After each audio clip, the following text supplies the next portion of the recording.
Hey everyone, Teal here. Welcome to my channel, or welcome back if you are already subscribed. If not, I'm glad you're here. Well, either way, I'm glad you're here. So today, I wanted to show you my Procreate process. This is specifically for the portraits that I've been making lately. You can see more of them on my Instagram, which is also at Teal Korby. So I think I finally have it down. When I first I did a portrait of Willow Smith, and I was trying to get a feel for what I wanted things to look like, and I like how it turned out. And then I did another one of my partner, and I liked how that turned out. And then I did another one of my other partner, and I got it. So this one here that you'll see is of my sister.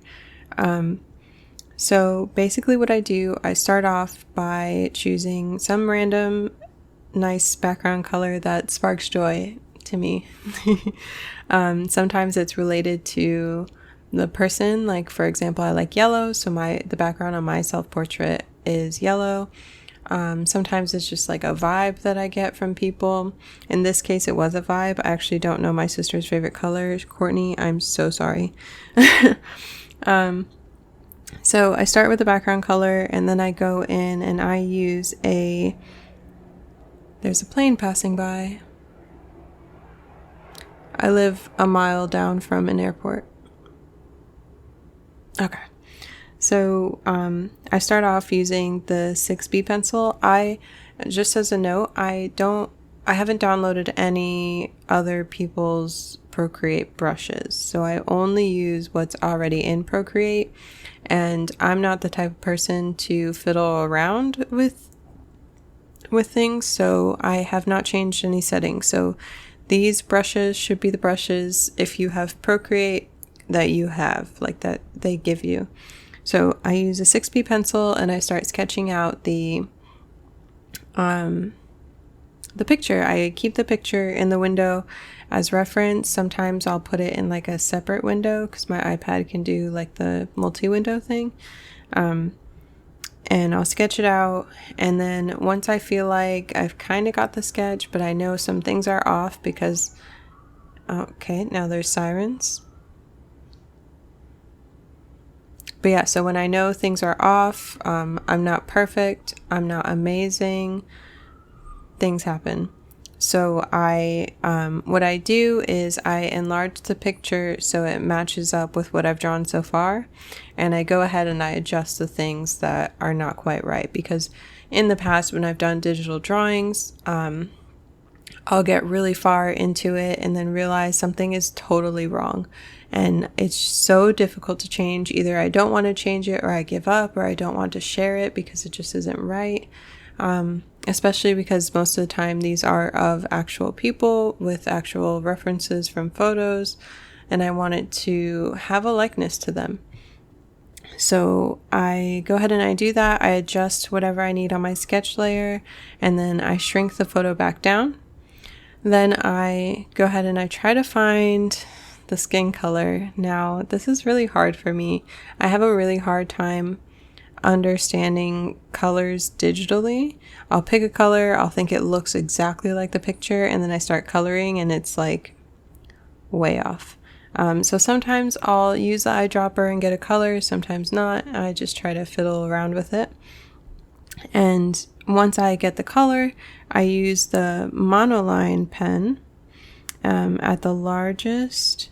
Sometimes at the largest, it depends on how detailed the outline is.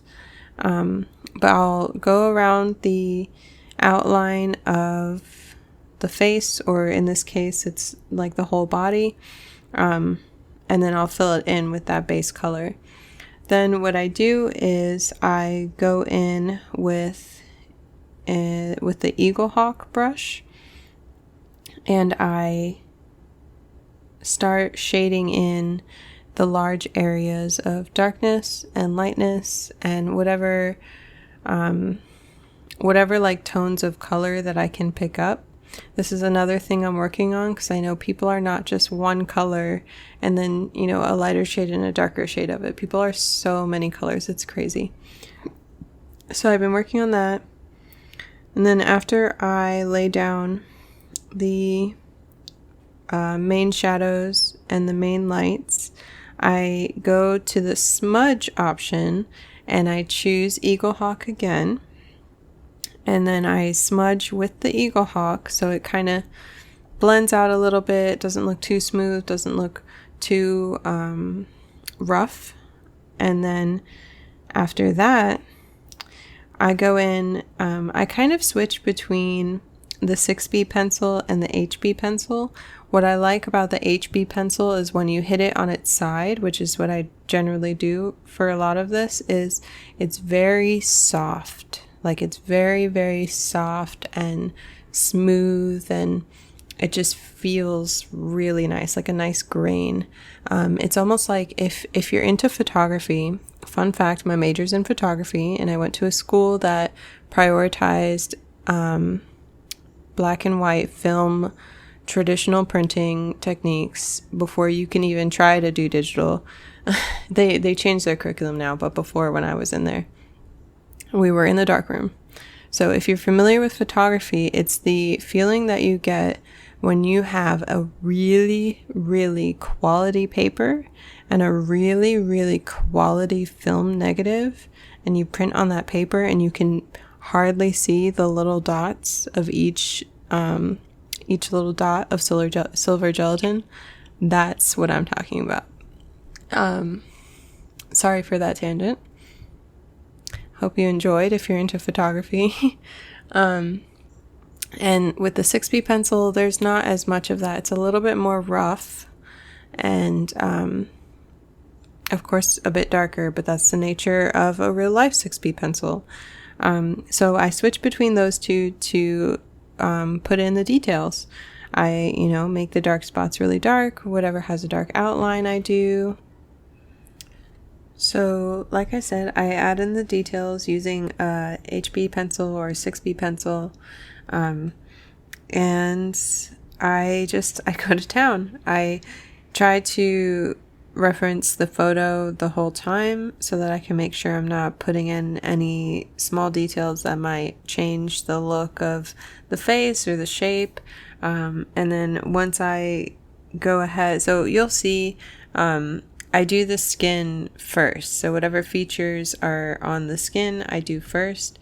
And then I'll do, in this case, this is the first time I've kind of had like a body. So I did the clothes, and then after that I did the hair. In the past ones, I believe I did the hair first, and then I did like whatever top of the shirt you could see near the neck.